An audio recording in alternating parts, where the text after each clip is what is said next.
Pues ahí vamos a abrir la Biblia entonces ahí en Nehemías, donde habíamos dicho, Nehemías, capítulo 2, versículo 18.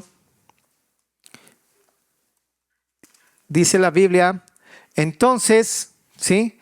Entonces Nehemías 2:18 dice, entonces les declaré cómo la mano de mi Dios había sido buena sobre mí, y asimismo las palabras que el rey me había dicho.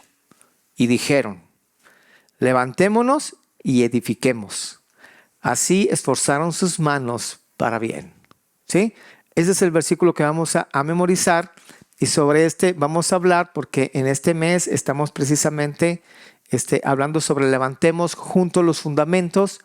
En el año pasado estuvimos hablando todo el año acerca de levantar los fundamentos 2023, 2022 en aquel entonces, y ahora levantando los fundamentos 2023 o levantando los fundamentos 2, o el regreso de levantar los fundamentos, o la hija de levantar los fundamentos, o la esposa, no se crean. Bueno, el chiste es levantando los fundamentos regresa, eso también sería bueno.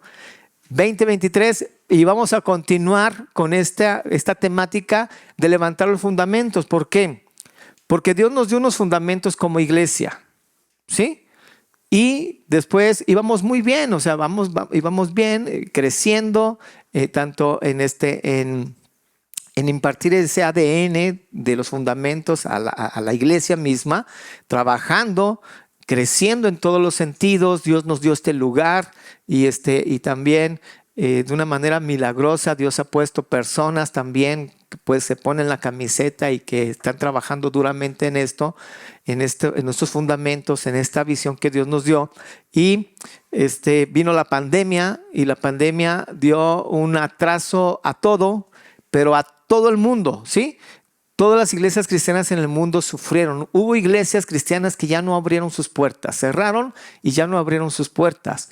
Hubo otras iglesias que abrieron y estamos ahí como que batallando para recuperarnos de la pandemia. Esta iglesia, en cuestiones de cantidad de personas, nos reuníamos alrededor de 300 personas ya los domingos, entre los dos cultos.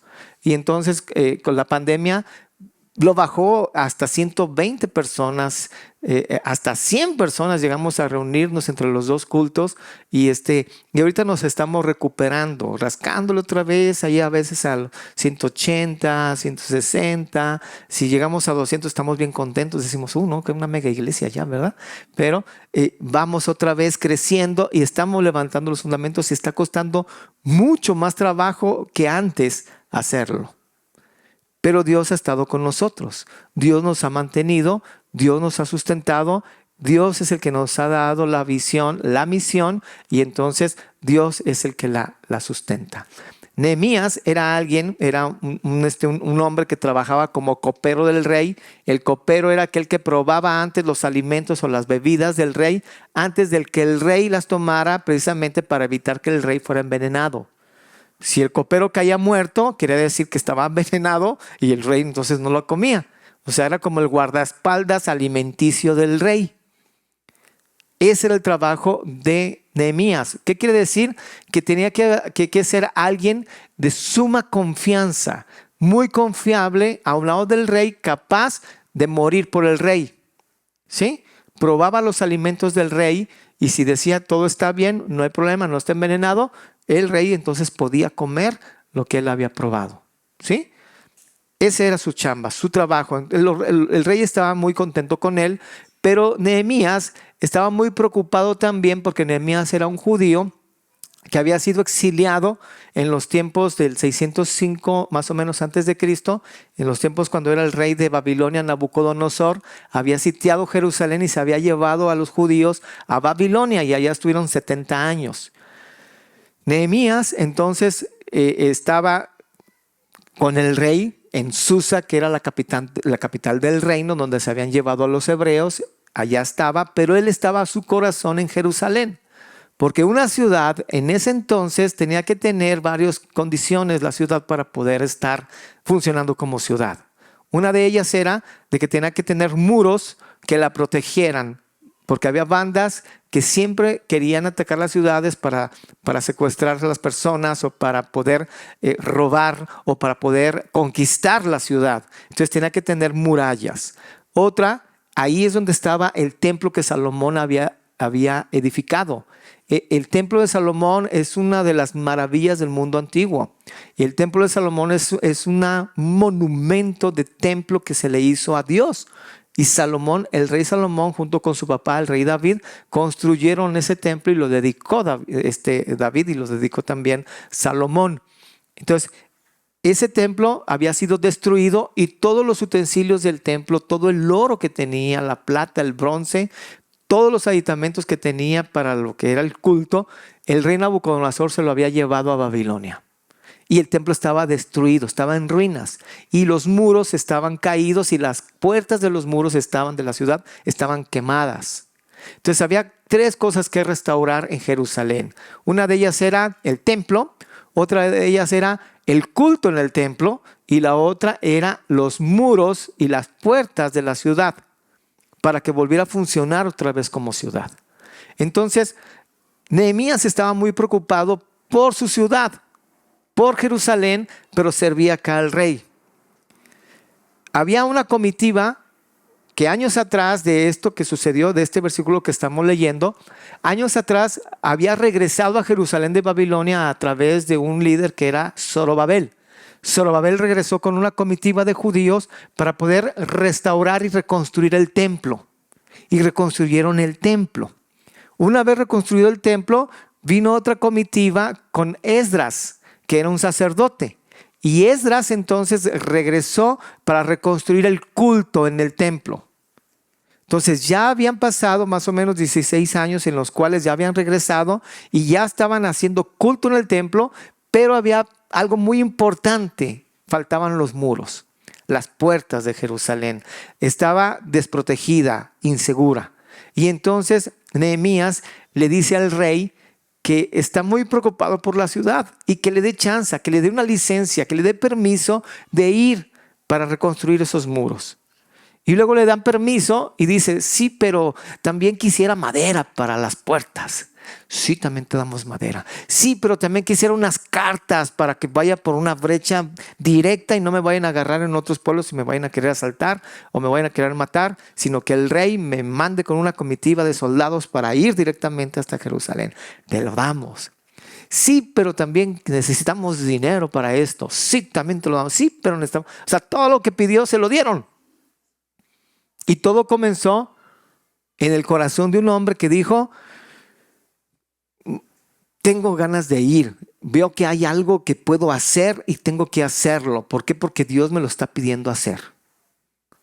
Entonces, siempre que Dios envía a alguien, Dios le da y le provee lo necesario para que lo haga.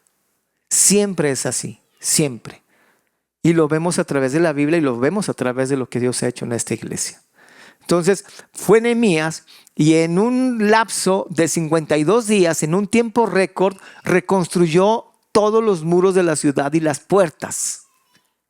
Y también tuvo muchas adversidades. La adversidad era de que Tobías y Simbalat y todos los que estaban ahí como líderes de la ciudad estaban en contra de él y también querían hacerle un complot para que se derribaran los muros y no pudiera construir, y menos en el tiempo que habían dicho. Ellos tuvieron que pelear. Tenían en una mano la espada y en otra mano tenían la pala, y con eso estaban construyendo y acá se estaban protegiendo.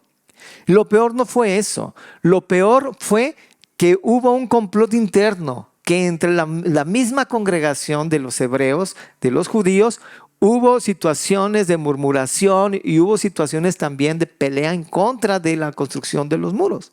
Entonces se ve que Nehemías sufrió más por lo que sus hermanos dentro le hicieron que por todos los ejércitos que querían atacarlo. O sea, eso lo tumbó. Pero el hecho es de que pudo hacerlo. Ante toda la adversidad, ante todo el tiempo, él pudo construir esos muros de Jerusalén en 52 días. Ahora, hermanos, ¿qué es lo que busca? Y ustedes lo tienen en sus boletines. ¿Qué es lo que busca IBF? ¿Para qué existe Iglesia Bíblica Familiar? IBF. ¿Para qué existimos nosotros como iglesia? ¿Qué buscamos? Y tenemos 3 puntos ahí, ¿sí? El primero es vida transmitiendo vida. El segundo es más allá de 4 paredes. Y el tercero es el corazón de Dios, ¿sí? Esto es lo que busca esta iglesia. Busca vida transmitiendo vida. Busca que haya algo más allá de 4 paredes. Y busca literalmente el corazón de Dios. Y para eso existimos como iglesia. Y para eso estamos y para eso seguiremos. Vamos a orar. Señor, gracias, Señor, porque tú nos instruyes. Yo te ruego, Padre, que instruyas una vez más nuestro corazón, pero más que eso, que nos ayudes a aplicar, Señor, lo que hemos de recordar o lo que tú nos vas a enseñar. Ayúdanos, Señor, a poner en práctica y que de una buena vez, Señor, nosotros tomemos decisiones importantes en nuestra vida. Gracias por esto, en nombre de Jesús. Amén. Vida transmitiendo vida. Si nosotros vamos al pasaje que hemos analizado y leído y hemos inclusive hasta memorizado, y también va a ser uno de los pasajes a memorizar en este año, en alguno de los meses, que es Mateo capítulo 28. Recordando que el contexto de este versículo, otros versículos, es cuando Jesús murió y Jesús resucitó, y cuando después de estar 40 días aquí resucitado sobre la tierra, cita a los apóstoles y a los creyentes en un lugar, en un monte, y él es un pasaje paralelo con Hechos capítulo 1, que se acerca y que hay 120 ahí cristianos, y él está acá y está ascendiendo, o sea, va a ascender ya en cuerpo físico, resucitado y glorificado, va a irse a través de las nubes al cielo. Ascendió Jesús. Él dijo estas palabras antes de irse, son las últimas palabras que dijo cuando estaba sobre la tierra. Les dice en el versículo 19, ¿sí? Desde el 18 dice: y Jesús se acercó y les habló diciendo: toda potestad me es dada en el cielo y en la tierra. Por tanto, id y haced discípulos a todas las naciones, bautizándolas en el nombre del Padre y del Hijo y del Espíritu Santo, enseñándoles que guarden todas las cosas que os he mandado, y he aquí yo estoy con vosotros todos los días. ¿Hasta cuándo? Hasta el fin del mundo. Amén. Entonces Jesús se acercó y les dijo 3 cosas, 3 indicaciones. Hagan discípulos, enseñen y permanezcan, porque yo estoy con ustedes, ¿sí? Lo que él le pidió es: tengan vida y transmitan vida. Eso es un discipulado. Vida transmitiendo vida, ¿sí? Entonces, vayan a todo el mundo y hagan discípulos. Sí, compartan el evangelio, pero no se queden nada más en compartir el evangelio. La gran comisión no nada más es ir a compartir el evangelio. La gran comisión es hacer discípulos, ¿sí? Vayan y hagan discípulos. ¿Y qué van a hacer con esos discípulos? Los van a bautizar. Les van a enseñar todas las cosas que yo les enseñé. Y también les van a decir y van a vivir hasta que yo regrese, y yo estaré con ustedes hasta mi regreso. Ahora, de esto ya pasó 2000 años y Jesús no ha regresado, pero la encomienda sigue siendo y sigue abierta y sigue para nosotros. Entonces la idea es de que nosotros hagamos discípulos. Ahora, para ser discípulos debe haber un discipulador y un discípulo, ¿sí? Para ser discípulos debe haber un grado de compromiso y de iniciativa proactiva de parte del discipulador y de parte del discípulo. A veces nosotros somos muy, pero muy malos alumnos, malos discípulos. No queremos ser enseñados, nos da flojera, no podemos con las luchas internas, hay cosas que amamos y no queremos dejar, pecados que abrazamos y que ya son parte de nosotros y nos da miedo dejarlo, y decimos: si me comprometo más, si voy más a Dios y me comprometo más, entonces voy a tener que dejar esto y no lo quiero dejar. Y eso es un grave error. ¿Por qué? Porque es caer en el lazo de nosotros mismos y caer en el lazo del diablo y en realidad no ser un buen alumno. ¿Cuántos de nosotros hemos sido discipulados con un discipulado personal? Levanten la mano que diga, yo he tenido un discipulado personal, un maestro hablándome a mí. Se dan cuenta que somos pocos en realidad, ¿sí? Pocos. ¿Cuántos de aquí hemos dado un discipulado personal a alguien? Levanten la mano. Somos menos, ¿se dan cuenta? ¿Sí? ¿Qué quiere decir esto? Que la IBF necesita comprometerse más para poder enseñar a la gente. Y esto no es un compromiso del pastor, es un compromiso de la iglesia. Y hay muchas iglesias que dicen, no, pues para eso está el pastor. Pues es pastor, ¿no? Pues que él disipule. Sí, que el pastor disipule, pero tú también disipulas. O sea, eso no te exime de tu responsabilidad. La responsabilidad de todo cristiano maduro es discipular. Y la responsabilidad de todo cristiano es ser discipulado. La verdad, el crecimiento que se da en una persona que es discipulada es muy, pero muy diferente y muy, pero mucho más rápido que aquella que no es discipulada de manera personal. El discipulado personal es una prioridad, es una columna de la iglesia. Dice la Biblia que el pueblo pereció por falta de conocimiento. Y hay una sentencia en Oseas capítulo 6, versículo 4, donde dice, tú te quieres olvidar de mí y del conocimiento, entonces yo te desecharé del sacerdocio, del servicio. Y yo me olvidaré de tus hijos. Mi pueblo pereció porque le faltó conocimiento, dice ese pasaje. Es tan importante, pero tan importante ser discipulados, porque esa es una de las, para muchos, de la única manera de crecer de manera espiritual. De no quedarnos, como dice Hebreos capítulo 5, como niños después de tanto tiempo debiendo haber sido ya maestros. ¿Cuántos de nosotros tenemos muchos años en la vida cristiana y nomás no crecemos y nomás no damos una y nomás no dejamos hábitos y nomás vivimos?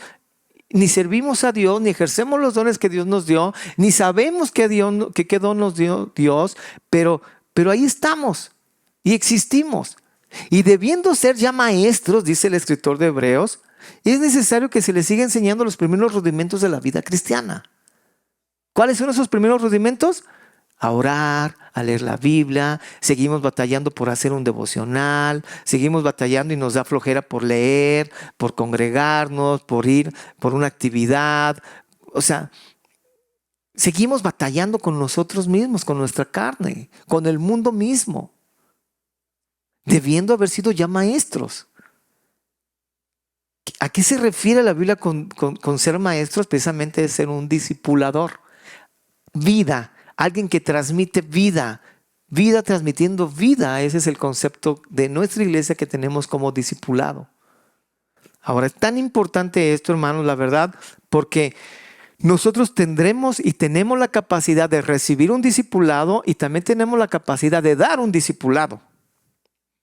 Y la meta es esta, que cada uno de nosotros podamos tener la capacidad de poder recibir un discipulado, una enseñanza y poder dar esa enseñanza a alguien. Y esto no tiene fin.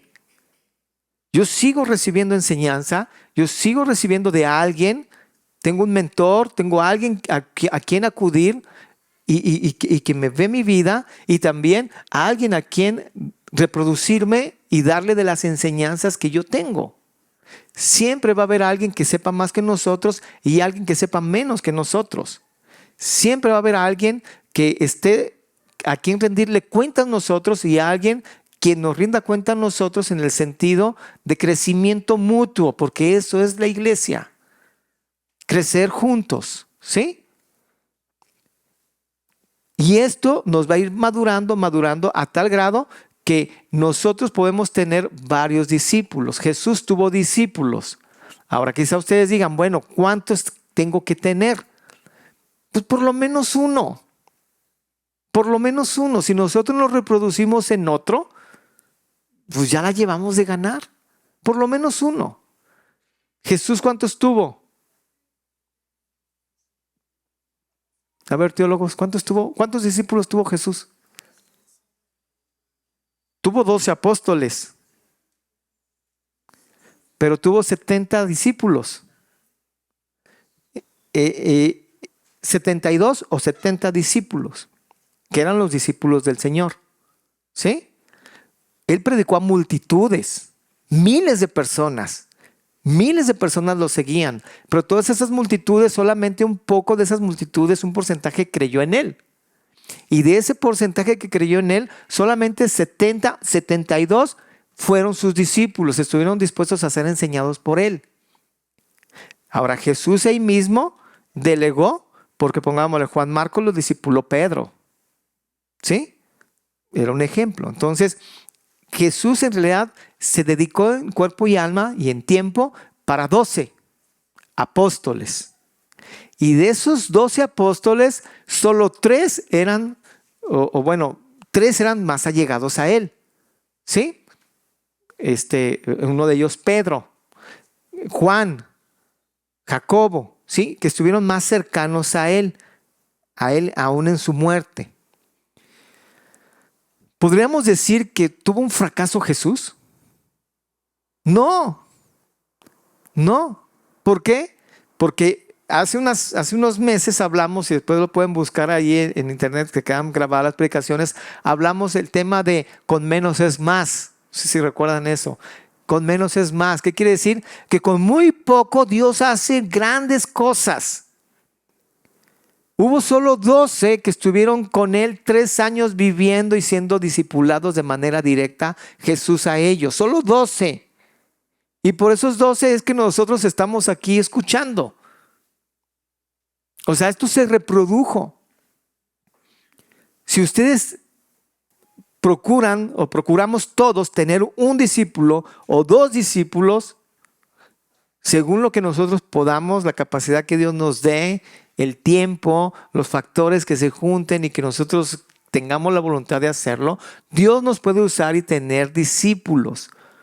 Gente a la cual nosotros le estamos enseñando y nos estamos reproduciendo. Y también podemos tener un maestro, alguien que nos esté discipulando a nosotros, o un mentor, alguien a quien le podemos rendir cuentas de nuestra vida. Entonces podemos dar y podemos recibir. Y esa es una meta que como iglesia podemos tener. Ahora, si no lo hacemos, entonces podemos venir aquí y engordar y no desfogar, o sea, no sacar el conocimiento que Dios nos está dando. Y eso no es la voluntad de Dios. Lo que Dios nos pide es hacer discípulos, bautizarles, enseñarles las cosas que el Señor Jesús enseñó. Eso es hacer un discípulo. Y Dios nos lo pide a nosotros. Ahora, ¿qué es lo que busca IBF? Pues lo que busca IBF es de que haya enseñanza. Una de las columnas principales es haya enseñanza a través de un discipulado, ya sea personal, y también podemos tener cursos, diplomados, licenciatura, maestría y doctorado en cuestiones de enseñanza bíblica. ¿Esto qué quiere decir? Que desde el primer paso, que es un cristiano, podemos seguir hasta ser teólogos, doctores en teología. Y todo esto también oficializado a través de un REBOE y a través también de un, de un título universitario y una cédula profesional federal y estatal. Porque ya México ya se abrió y ya es oficial la teología como un estudio universitario. Ya existe esto, ya existe y estamos viendo un REBOE para eso. El REBOE, ¿qué es? Un permiso de parte de profesiones del Estado y profesiones federales para que podamos emitir títulos en teología. Entonces, que no podamos tener un límite. En realidad, hermanos, los institutos bíblicos existen porque las iglesias no hacen su labor. Pero la labor de la iglesia es instruir a los miembros de la iglesia de tal manera que puedan tener hasta títulos universitarios sin necesidad de salir a un instituto bíblico. Que la iglesia lo haga. ¿Sí? Eso es lo importante. Ahora también otra columna, son 3 columnas las que tiene esta iglesia, lo que busca IBF es Más allá de 4 paredes. ¿Qué quiere decir esto? Que hay algo más allá de eso, aunque no tenemos paredes, ¿verdad? Tenemos ventanales, pero bueno, piensen que son paredes. Nuestra hermana Dali pensaban que eran paredes y eran lonas, ¿se acuerdan? Y se recargó en ellas y por eso se llama Matrix. La hermana hizo, no, la verdad, casi me rompo la espalda yo. Y ella, pero... ¿ya? Más allá de 4 lonas, más allá de 4 ventanales, más allá de 4 paredes. ¿Qué quiere decir esto? Que hay algo afuera, ¿sí? Importantísimo que la iglesia debe atender. La iglesia no puede quedarse aquí a engordar en conocimiento. La iglesia debe ser práctica, tiene que salir con el necesitado. Si nosotros vamos aquí un poquito más adelantito, en Hechos capítulo 2, nos damos cuenta de cómo era la iglesia primitiva. Dice Hechos capítulo 2, los finales versículos. Desde el 44 dice, todos los que habían creído estaban juntos y tenían en común todas las cosas. ¿Sí? Características de la iglesia primitiva: vendían sus propiedades y sus bienes y los repartían todos según la necesidad de cada uno de ellos. O sea que no había pobres ni ricos en la iglesia, había como un comunismo, ¿verdad? No estoy diciendo que lo hagamos aquí, pero eso era lo que la iglesia primitiva hizo. ¿Qué? Estaban juntos, todos tenían la misma cosa, había unidad, vendían sus propiedades, sus bienes, los repartían a todos según la necesidad de cada uno. Dice que perseverando unánimes cada día en el templo y partiendo el pan en las casas, o sea, había comunión entre ellos, comían juntos con alegría y sencillez de corazón, había amistad, y dice que alababan a Dios en el 47, alabando a Dios, y algo importante, teniendo favor ¿para con quién? Para con todo el pueblo. ¿Esto qué quiere decir? Que salían más allá de su círculo de amistad, salían más allá de su comodidad, salían más allá de su convivencia. Ellos tenían favor para con todo el pueblo. Y había una consecuencia de hacer todo esto. Y la consecuencia es que el Señor añadía, dice el versículo, cada día a la iglesia los que habrían de ser salvos. Nosotros como IBF, como iglesia, necesitamos seguir saliendo. Lo hemos hecho y lo seguiremos haciendo. Seguir saliendo. Por eso existe Hogar, Camino y Amor. Por eso nosotros no estamos registrados como asociación religiosa ante gobernación. Nuestra iglesia es una asociación civil, ¿sí? Está registrado como AC. Somos Hogar, Camino y Amor AC. ¿Qué nos hace esto? Que la iglesia, porque la AC es la iglesia, ¿sí? Y lo hacemos nosotros como iglesia, salimos a diferentes lugares. Santiago 1:27 dice, la verdadera religión pura y sin mácula es esta, que visiten a las viudas y a los huérfanos, que los atiendan en sus necesidades, ¿sí? Y que se aparten del mal del mundo. Pero el hecho es de que hay características. Las características es ir y ver por el necesitado, ver por el que tiene hambre. Y me llamó mucho la atención porque la semana pasada estuvimos fuimos a Puebla y luego estuvimos ahí en Tecozautla, ahí en una boda. Me invitaron a predicar en una boda en Tecozautla, se casó Giovanni. Y ahí estuvimos. Y mamá me pidió pan de allá, ¿verdad? Y entonces andábamos buscando pan de fiesta, le llaman, es un pan especial. Entonces, sí había ahí en el lugar de Tecozautla. Yo llegué y estábamos viendo y estábamos preguntando, y llegué a una panadería y pregunté, y ya me dieron indicaciones que ahí no vendían, que me dijeron dónde, pero había una canasta con pan del que vendían afuera, había unas donas muy ricas con chocolate y había un montón de cosas que yo acá, ¡ay, qué rico todo esto! Y olía bien riquísimo, y la canasta que estaba ahí al frente tenía un letrero que decía, si está en necesidad, tome un pan. Y estaba llena de panes. Y yo dije, pues yo tengo necesidad, tengo hambre, ¿no? Huele bien rico. Pero dejé la canasta y me traje el pan. No, o sea, pero yo dije, qué buena onda. O sea, qué padre. ¡Qué bien! Eso me dio alegría que hicieran. ¿Sí? ¿Por qué? Porque ¿qué tal si llega alguien con hambre y no tiene dinero? Pues puede agarrar un pan. Hay lugares, sobre todo hospitales, ahí en el Santa Catarina, que fue donde nací, bello hospital que me vio nacer, ahí cerca del centro médico. Y una vez di vuelta por ahí, por Pablo Valdés, donde está el hospital, y estaba un letrero grande que decía, si tienes frío, toma un abrigo. Y estaban un montón de ganchos colgados y tenían suéteres y chamarras y abrigos. Entonces, si tienes frío, agarra uno y póntelo y llévatelo. Si no tienes frío, deja uno. ¿Verdad? Claro que siempre hay gandallas, siempre hay ladrones, pero siempre va a haber gente buena que quiere hacerlo. O sea, la iglesia no es un centro altruista. La iglesia no es beneficencia pública, pero la iglesia debe ayudar al necesitado. Debe ver por el desamparado.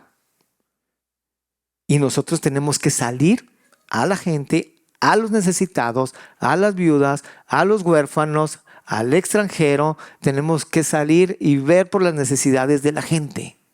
No podemos quedarnos aquí, nada más a ver qué pasa. Gracias a Dios por todos los que estuvieron trabajando en la mesa del rey. La mesa del rey es eso, hermanos. Salir y llevarles un restaurante a unas personas, dándoles de comer y compartirles, mostrarles el amor de Dios y compartirles el amor de Dios. La mesa donde yo estuve, escuché varias historias. Una de ellas es, una niña dice, está aquí, dice, de 11 años, está comiendo y dice, jamás había comido algo tan elegante. Y el papá dice, hija, te lo estaba guardando para tus 15 años, pero ya se me adelantaron. Pero también te lo doy en tus 15 años. Historias como, me hacen sentir importante. Sí dijo eso Mari, ¿no? Me hace sentir importante. Y entre los dos al mismo coro, estaba Mari en mi mesa, Mari y yo, al mismo tiempo los dos, eres importante, le dijimos. Eres importante. Historias que Pedro contó, que dijo que en su mesa, un padre de familia con sus hijos sentados ahí, con un platillo de 3 tiempos y con una bonita cena, con música en vivo y todo ahí, y gratis, dice, la verdad, no sabía qué íbamos a cenar el día de hoy. No tenía dinero. Cosas de esas. O sea, por una historia de esas, de que aceptaran a Jesús en su corazón, por una sola alma, ¿valía la pena todo? ¿Saben que se gastaron más de 35,000 pesos en el evento? ¿Y saben que cuando comenzamos con la idea loca esta no teníamos nada de dinero? Pobre Aurora. Ella debería ser la granienta, no yo. O sea, ahora vamos a hacer esto. No, pues sí, échenle, ¿verdad? Y a ver de dónde sacamos el dinero. Dios suplió el dinero. Nos sobró. Tuvimos ahí.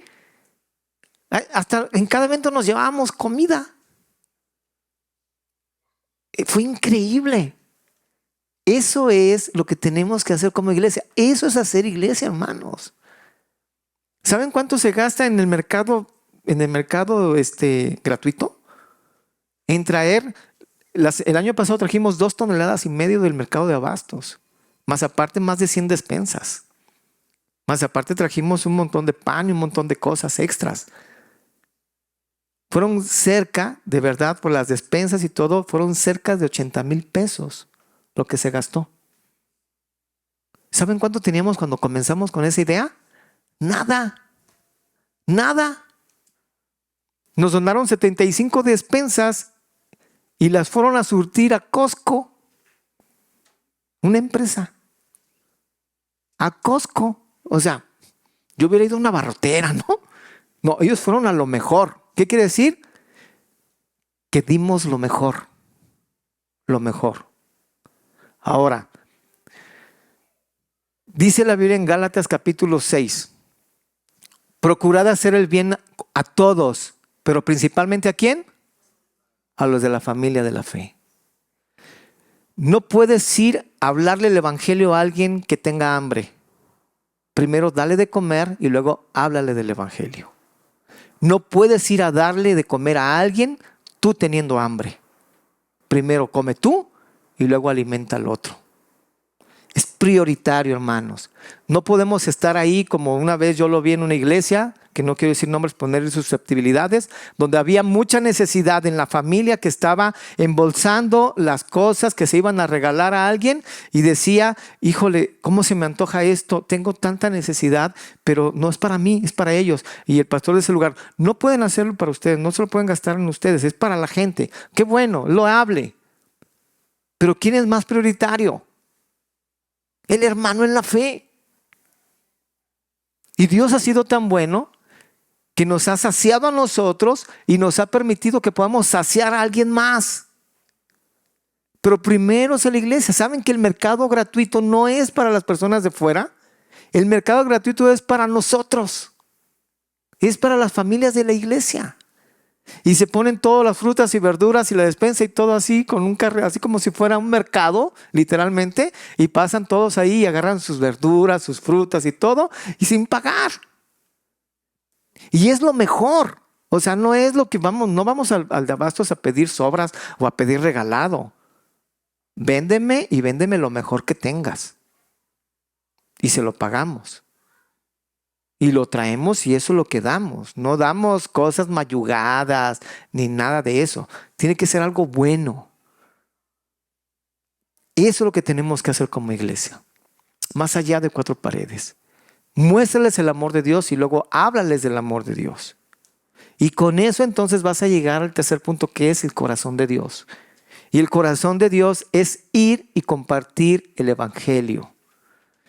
La gran comisión es ir y hacer discípulos. Y para hacer discípulos tienes que compartirles el evangelio. Allí en 2 de Pedro capítulo 3 versículo 9 dice, en el contexto donde dicen Jesús ya se tardó mucho y no viene, prometió que venía y no ha regresado, les dice tranquilos, Él no retarda su promesa, según algunos la tienen por tardanza. Él más bien está siendo pacientes, ¿saben con quién? Contigo y conmigo. Porque no quiere que alguien se pierda, sino quiere que todos procedan al arrepentimiento, dice el pasaje. Entonces Él está siendo paciente con nosotros, que nosotros vayamos y compartamos el evangelio para que entonces todo el mundo escuche el evangelio, y cuando todo el mundo escucha el evangelio, entonces es cuando ya viene Jesús por nosotros. Y la paciencia de Dios para no venir a un mundo sin Él es hacia nosotros, para que nosotros podamos ir al mundo y poder compartir el evangelio. Y Jesús dijo ahí en Hechos 1:8, dijo, me seréis testigos. Vendrá sobre vosotros el Espíritu Santo y me seréis testigos en Jerusalén, Judea, Samaria y hasta lo último de la tierra. Todo al mismo tiempo. Todo. Por eso la tercer columna de esta iglesia es precisamente las misiones transculturales, las misiones mundiales. La tercera columna abarca el evangelismo. El evangelismo aquí enfrente a la señora de la tienda y allá en India y en Kirguistán al mismo tiempo. Y si Jesús con 12 logró evangelizar a todo el mundo, ni modo que nosotros con 200 no podamos ir a compartir el evangelio a los 5 continentes. Y tener una representación de IBF en cada continente. Compartiendo el evangelio en todos los continentes. Se puede hacer. Entonces este año, hermanos, nosotros nos hemos propuesto hacerlo igual, levantar los fundamentos y hacerlo trimestral. Va a ser un poco diferente al año pasado. Ahora va a ser más incisivo. ¿Por qué? Porque va a ser trimestral. Vamos a abarcar las 3 columnas trimestralmente. ¿Y qué hay del otro trimestre? Porque son 4 trimestres del año. Pues es un mes, el mes de marzo es el mes de la familia, que también es diferente. Y el mes de diciembre es el mes que hablamos de la Navidad y otros temas de finanzas y mayordomía y cosas de esas, ¿verdad? Entonces es el cuarto trimestre. Entonces los otros 3 trimestres van a ser el discipulado, las misiones mundiales y más allá de 4 paredes, que es hogar, camino y amor, que es la acción social de la iglesia. Pero ahora es diferente porque lo vamos a hacer 3 meses hablando de un solo tema y vamos a tener frutos de eso. ¿Cuál va a ser el fruto? de febrero, abril y mayo. ¿Sí? Febrero, abril y mayo, que es el primer trimestre que vamos a tocar, porque marzo es el mes de la familia, y va a ser el discipulado. Y el producto de discipulado es de que todos nosotros, los que estemos aquí, todos nosotros, tengamos la oportunidad. Si no lo hacemos va a ser porque no queremos. Tengamos la oportunidad de dar un discipulado y de recibir un discipulado. ¿Sí? Que seamos discípulos y que tengamos discípulos. Todos. Que el 100% de IBF esté en ese proceso. Y el otro fruto que queremos es tener un directorio. No se preocupe porque tenemos un aviso de privacidad. Sus datos están protegidos. No se asuste por eso. Pero queremos tener un directorio, que la iglesia tenga un directorio. Es tan importante porque ahí es donde vamos a saber en qué situación espiritual está también la iglesia. Poder monitorear. ¿Sí? Es una cuestión de dar, ¿cómo se llama?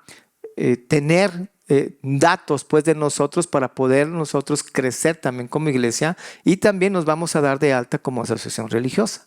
Entonces necesitamos todo eso también para gobernación. ¿Sí? Vamos a seguir con el trámite que habíamos perdido con la pandemia.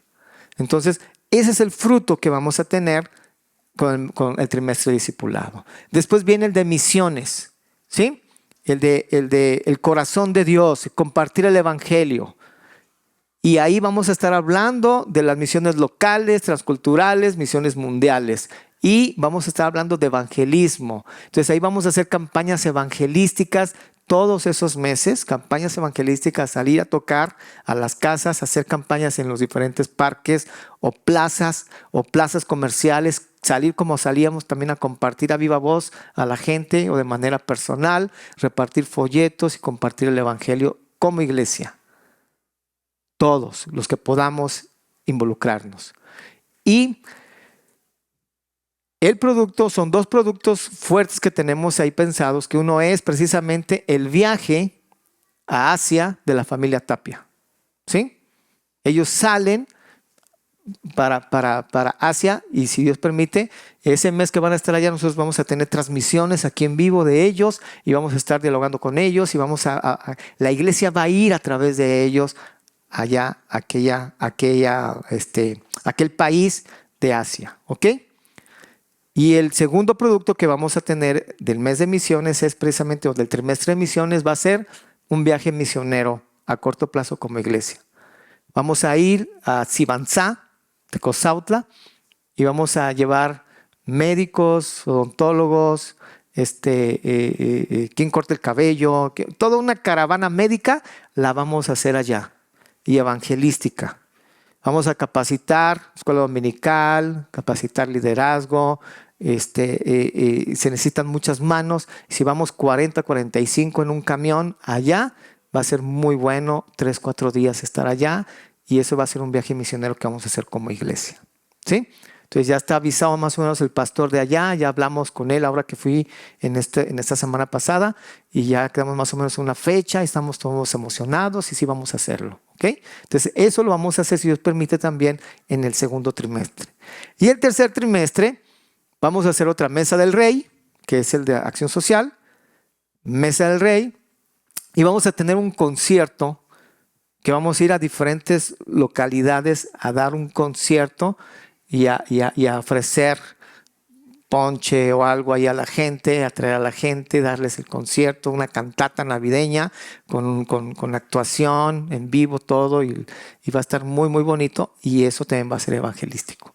Si se dan cuenta, las 3 columnas se empalman. En las 3 columnas debe existir la acción social, el evangelismo, el discipulado. En las 3 columnas. ¿Y quién hace eso, hermanos? La iglesia. ¿Lo podrá hacer uno solo? No. Por eso dice el versículo: les declaré cómo la mano de mi Dios había sido buena sobre mí, y asimismo las palabras del rey que me había dicho. Y entonces todos dijeron: levantémonos y edifiquemos. Todos. Dice que se esforzaron sus manos para bien. Todos. El chiste es involucrarnos todos. y levantar los fundamentos todos. Uno solo, dos solos, tres no pueden.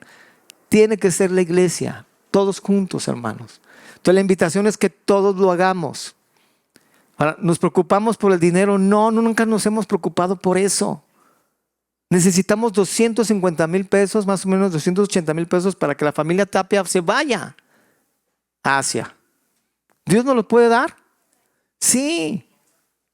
Si nos ha dado todo, si hemos visto cómo evento que damos, paso que damos, Dios nos pone el piso, damos un paso y Dios pone el piso y no tenemos nada.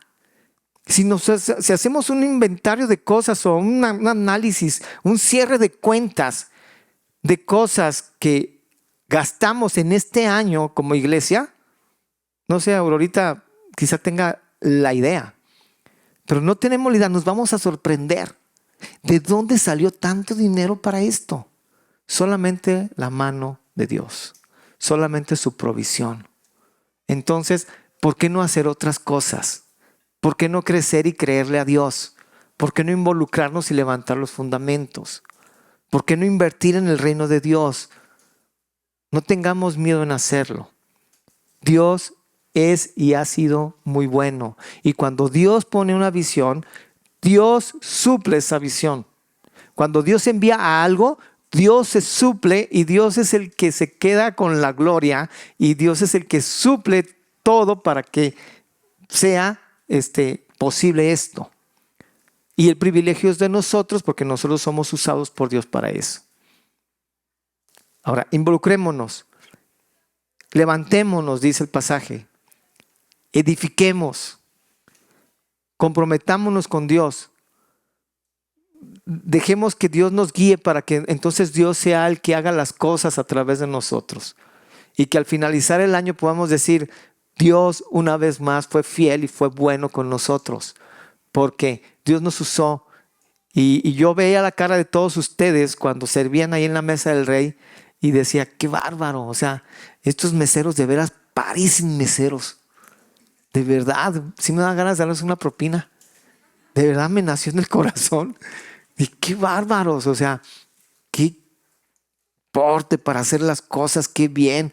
Nuestros hermanos parecían chefs, ¿sí o no? Y la comida les quedó bien rica. Y ahí todos uniformados, todo muy formal, muy bonito. Eso es hacer iglesia, hermanos. Eso es hacer iglesia. La iglesia es precisamente ir y compartir. Si no compartiera la iglesia, si no sale a compartir, entonces la iglesia debería cerrar. Nos cambiaríamos de nombre, seríamos club social. Y la iglesia no es un club social. La iglesia no puede quedarse aquí. La iglesia tiene que salir. Tiene que enseñarse, capacitarse y salir. Y eso es lo que queremos seguir haciendo.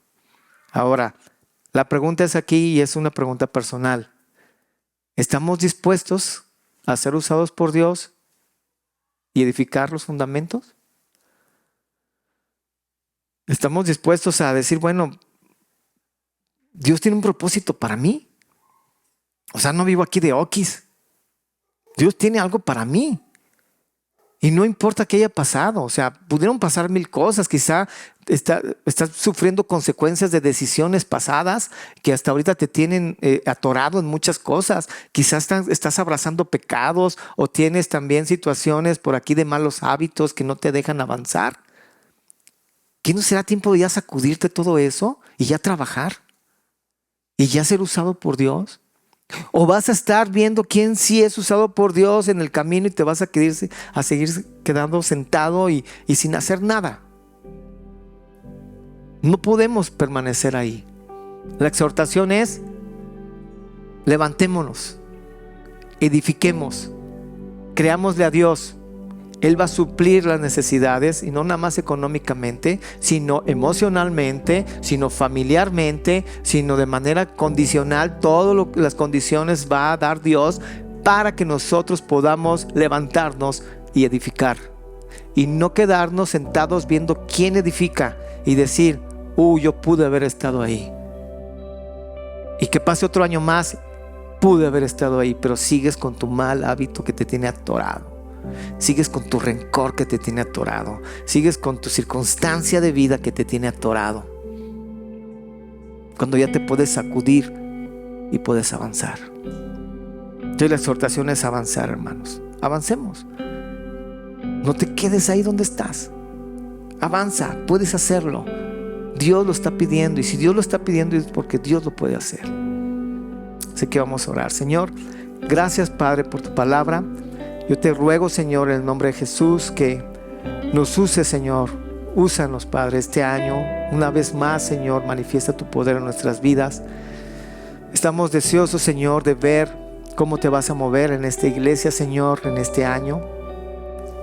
Padre, tú tienes estrategias, tienes formas, tienes tiempos. Nosotros somos tus hijos y estamos aquí, Señor, con nuestra manita levantada. Por si tú quieres usarnos, Padre, aquí está la iglesia. Aquí estamos nosotros, Señor. Queremos que tú nos guíes, que tú nos digas qué hacer. Que tú simplemente, Señor, nos ordenes y nosotros obedeceremos. No importa el precio a pagar.